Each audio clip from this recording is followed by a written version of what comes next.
एक लकड़हारा था। उसका कोई भी अपना नहीं था। वो रोज पहाड़ों के जंगलों में लकड़ियां काटने जाता था।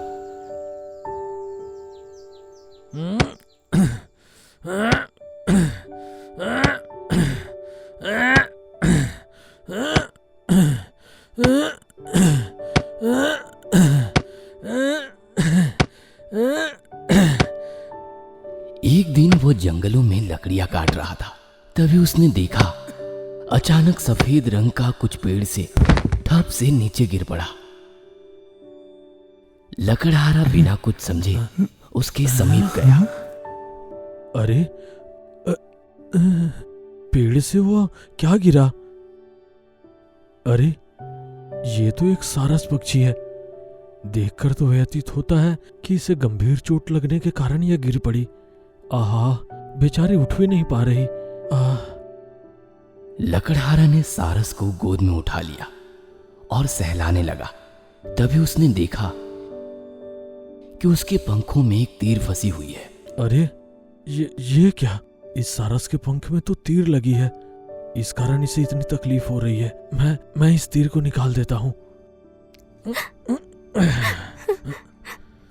इस प्रकार उसने पंख से तीर को निकाल दिया और घाव को अच्छी तरह पानी से साफ कर दिया। धीरे धीरे उस पक्षी के पंख की पीड़ा कम हो गई और सारस खुशी से पंख फड़फड़ाने लगी। उसके बाद वो सारस को अपने गोद में उठाकर उसे प्यार से सहलाने लगा और बोला, बहुत सावधानी से उड़ना, समझी? ठीक है, आती हूँ दोस्त। अलविदा।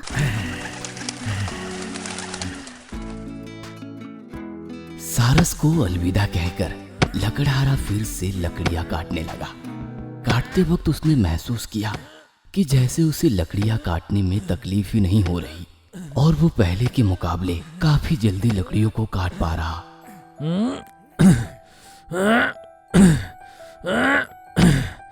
मेरी कुल्हाड़ी पहले से काफी हल्की महसूस हो रही है। लकड़ियों को काटने में उतना परिश्रम भी महसूस नहीं हो रहा। अपने आप को काफी शक्तिशाली महसूस कर रहा हूं।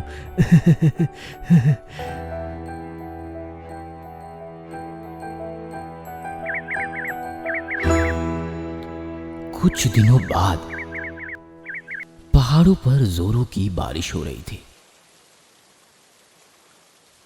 बिजलियां कड़क रही थी और बादल गरज रहे थे।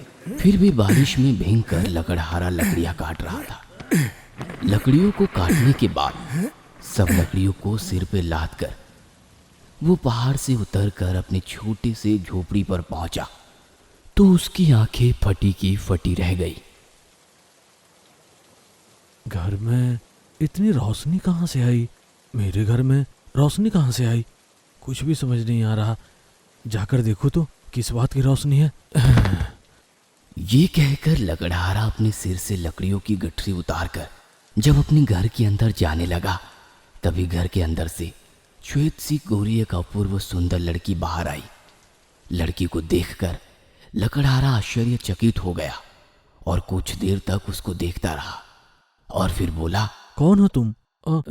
कहाँ से आई हो और तुम यहाँ क्यों आई हो? मैं तुम्हारी पत्नी बनना चाहती हूँ। मुझे पता है तुम बहुत दयालु और मेहनती व्यक्ति हो। तुम मुझे बहुत पसंद आए हो। मैं कब से तुम्हारे जैसे व्यक्ति को ही ढूंढ रही थी, इसीलिए तुम्हारे घर आई हूँ। अरे बारिश की वजह से तुम तो भीग चुके हो। अंदर आ जाओ, मैंने तुम्हारे लिए पानी गर्म कर दिया है। हाथ मुंह धोकर सूखे कपड़े पहन लो और मैंने तुम्हारे लिए खाना भी बना रखा है, कुछ खा लो। लकड़हारा घर के अंदर जाकर देखा तो उसका घर बहुत साफ सुथरा था और हर चीज अपनी जगह पर सजी हुई थी। यह सब देखकर लकड़हारे को अपनी आंखों पर विश्वास नहीं हुआ। ऐसा लग रहा था जैसे सब सपना हो। इसके बाद उनकी शादी हुई। एक दिन लकड़हारे की पत्नी ने उससे कुछ प्यार से मांगा। मैं कह रही थी, मुझे एक ताँत का घर बनवा दोगे? मैं ताँत बुनूंगी। हैं? तुम ताँत बुनोगी? आता है तुम्हें ताँत बुनना? हाँ, मुझे ताँत बुनना आता है। ठीक है, जब तुम कह रही हो तो मैं तात घर बना दूंगा। अपनी पत्नी की ये इच्छा सुनकर लकड़हारे ने उसके लिए एक तात घर बना दिया। उसकी पत्नी बहुत खुश हुई। आज से मैं तांत बुनना शुरू करूंगी, लेकिन तुम्हें मुझे एक वादा करना होगा। कैसा वादा? आज से 7 दिनों तक तुम इस घर में प्रवेश नहीं करोगे, यहाँ तक कि अंदर झांक के भी नहीं देखोगे। ठीक है, नहीं देखूंगा, लेकिन क्यों? मैं तुम्हें कारण तो नहीं बता पाऊंगी, लेकिन तुम वादा करो। अच्छा ठीक है, मैं तात घर की ओर एक बार भी नहीं देखूंगा। ये मैं वादा करता हूँ। याद रखना वादा। ये कहकर लकड़हारे की पत्नी तात घर में जाकर दरवाजा बंद कर ली। उसके बाद 7 दिनों तक घट घट घट घट घट घट घट घट की आवाजें उस तात घर से आती रही। इस बीच लकड़हारे के मन में काफी उत्साह जाग उठा कि उसकी बीवी 7 दिनों तक क्या बुन रही है। उसका मन था कि एक बार वो खिड़की से झांक कर देखे, लेकिन उसने अपनी पत्नी से वादा किया था। इसी कारण इच्छा होने के बावजूद उसने उस तरफ नहीं देखा। 7 दिनों के बाद उसकी बीवी बाहर आई। उसके हाथों में एक सुंदर सा वस्त्र था। सुनिए जी, देखिए ना, ये वस्त्र कैसा बना है। बहुत सुंदर है, अतुलनीय। लेकिन इस बीच में देख रहा हूँ कि तुम बहुत पतली और दुर्बल हो चुकी हो। लकड़हारे की पत्नी ने लकड़हारे को वस्त्र देकर कहा, वो कुछ नहीं, सुनिए, आप इस वस्त्र को लेकर बाजार में बेच दीजिए, लेकिन आप इसका मोल मत लगाइएगा। लोग जो आपको देंगे आप वही ले लेना। अच्छा ठीक है। आप इस वस्त्र को बेच आइए, उस बीच में मैं और एक वस्त्र बुन देती हूँ, लेकिन बाजार से लौटकर इस घर की ओर मत देखना। अच्छा ठीक है। ये कहकर लकड़हारा 7 पहाड़ों को पार करने के बाद और काफी दूर चल के जाने के बाद एक शहर के बाजार में आ पहुंचा। उसके हाथ में अतुलनीय सुंदर और कलाकृति की हुई वस्त्र को देखकर लोग वहां जमा होने लगे और कुछ ही देर में वहां काफी भीड़ जमा हो गई। सब उस वस्त्र का मूल्य जानना चाहते थे, लेकिन लकड़हारे ने उसकी पत्नी के मुताबिक किसी को भी उसका मूल्य नहीं बताया। इसी कारण हर कोई अपना मूल्य लगाना शुरू किए। इसके लिए तो मैं 5 मोहर दूंगा। अरे नहीं, इस वस्त्र के लिए मैं 10 मोहर दूंगा। इस वस्त्र का मूल्य 30 मोहर से कम नहीं हो सकता। मैं 30 मोहर दूंगा, मुझे दे दो। इस प्रकार जब मूल्य को लेकर कोलाहल हो रही थी, तभी एक सैनिक घोड़े पर सवार होकर वहां आया। ओ कपड़े वाले, तुम्हारी इस वस्त्र की सूचना महाराज के पास पहुंची है। इसकी असली मूल्य सिर्फ वही प्रदान कर सकते हैं। चलो मेरे साथ राजमहल। ये कहकर सैनिक लकड़हारे को राजमहल में राजा के पास ले गया। लकड़हारे के हाथ में उस वस्त्र को देखकर राजा बहुत खुश हुए। तुम्हारे इस वस्त्र का प्रचार मैंने सुना है, जरा मुझे दिखाना ये वस्त्र। वाह, बहुत सुंदर है ये वस्त्र। कितनी सुंदर नक्काशी की गई है। सारस पक्षी के पंखों से इसे बुना गया है। ऐसे वस्त्र तो आजकल मिलते ही नहीं, ये बहुत दुर्लभ है। अगर तुम्हें ऐसी वस्त्र फिर मिले तो तुम मेरे पास ही उसे ले आना। और ये लो, इसमें 100 स्वर्ण मुद्राएं हैं, तुम्हारे वस्त्र का मूल्य।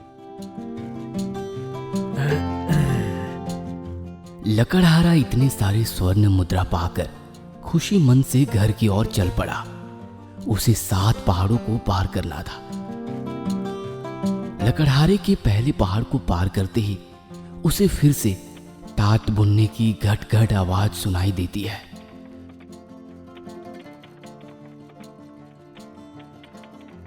अचानक लकड़हारे को राजा की एक बात याद आ गई।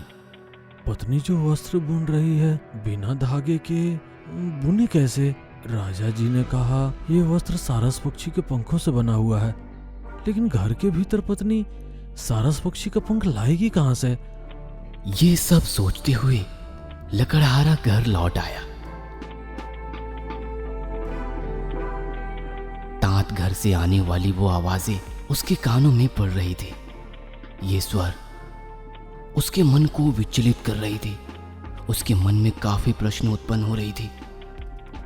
वो जानना चाहता था कि एक बार खिड़की से झांक के देखे कि अंदर उसकी पत्नी कैसे धागे के बिना तांत बुन रही है और सारस पक्षी के पंख उसे कहाँ से मिल रहे हैं। वो क्या करे ना करे, लकड़हारा कुछ भी समझ नहीं पा रहा था। खुद के ऊपर काबू ना कर पाने की वजह से वो खिड़की से झांक कर देखा तो तांत बुनने की जगह एक श्वेत सी सफेद सारस पक्षी बैठी हुई है और वह अपनी लंबी चोंच से अपने पंखों को नोचकर उस पंख से वस्त्र बुनाई कर रही है।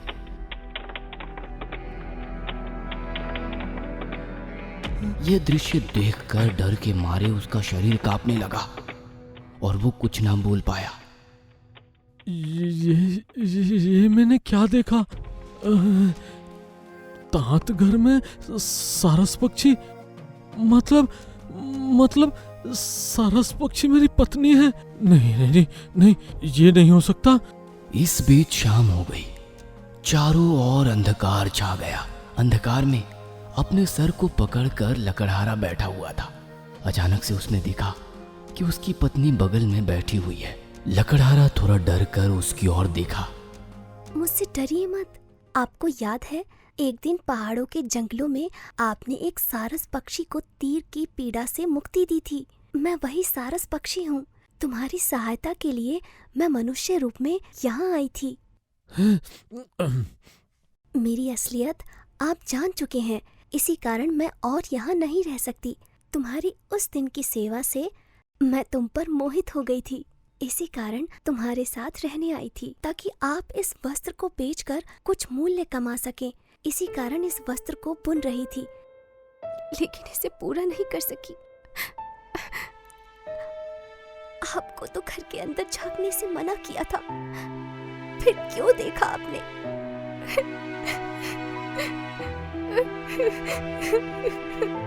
क्या मैं तुमसे और कभी नहीं मिल पाऊंगा? मुझे माफ कर दो। कृपा करके मुझे छोड़कर मत जाओ। मैं तुम्हारे बिना नहीं रह पाऊंगा। मैं उस आग के कारण उस घर की ओर देख लिया। मुझे बस एक मौका दो। मेरा समय पूरा हुआ।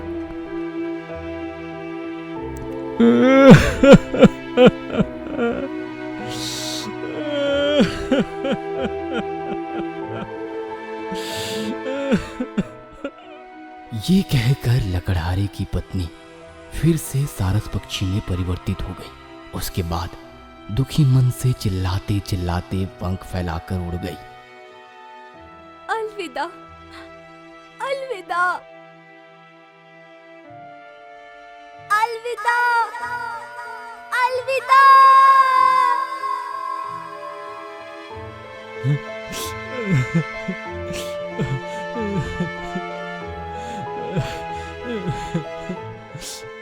लकड़हारा भीगी पलकों के साथ आसमान की ओर देखकर सारस पक्षी को अलविदा कहता है और पक्षी के जाने के बाद वो टूट सा जाता है।